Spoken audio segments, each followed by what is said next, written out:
What did America give to German soldiers that even Adolf Hitler couldn't? Comfort, safety, freedom. During World War II, thousands of German prisoners of war were brought to the United States. And when the war ended, many of them begged America not to send them back home. This is that unbelievable story. In 1943, the North African desert burns under the sun. Rommel's Afrika Korps fights desperately against Allied forces. Between these battles, tens of thousands of German soldiers surrender. These men expect brutality. They fear punishment. Instead, they are put on ships. Their destination, the United States of America.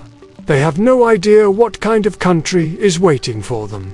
When these soldiers arrived, they saw something they never could have imagined. Towns filled with food, streets filled with cars, big, clean houses, people laughing and talking freely. All of this while Germany was starving under the weight of the war. In a real letter, a prisoner named Werner Capell wrote, "I cannot believe this America. Food is everywhere.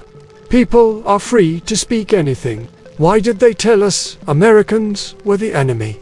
For the first time, these young men discovered a life without Nazi control.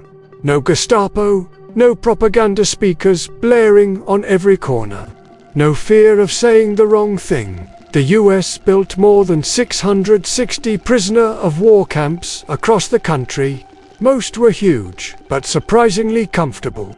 The prisoners were fed the same rations as American soldiers. They received clean clothes, proper medical care, and had access to sports fields. They even had libraries with books that were banned back home in Germany, and were given musical instruments. German POWs could also earn money by working on farms, in factories, and at sawmills. With their wages, they bought chocolate, cigarettes, and postcards to send home. Some were even taken on picnics, guarded, of course, but still picnics. A real POW named Heinz Richter later said, "I was a prisoner, yet I felt more human here than in my own country." But one thing shocked these soldiers more than anything else. Americans debated freely about the war. They even criticized their own leaders, their own president. This was unthinkable in Hitler's Germany, where a single wrong word could mean a death sentence. As one prisoner, Karl Friedrich, remembered, "We were raised to believe only one truth. Here, I learned there were many." Inside these camps, the Nazi ideology that had been drilled into them began to collapse. Many realized they were just tools for a dictator, not heroes of a mighty Reich. In May 1945, Hitler was dead. The war in Europe was over. Germany lay in ruins. But for the prisoners in America, this victory felt like a defeat. Werner Capell wrote in another letter, "Don't send me home. There is nothing left for us there." Their homes were destroyed. Their families were missing.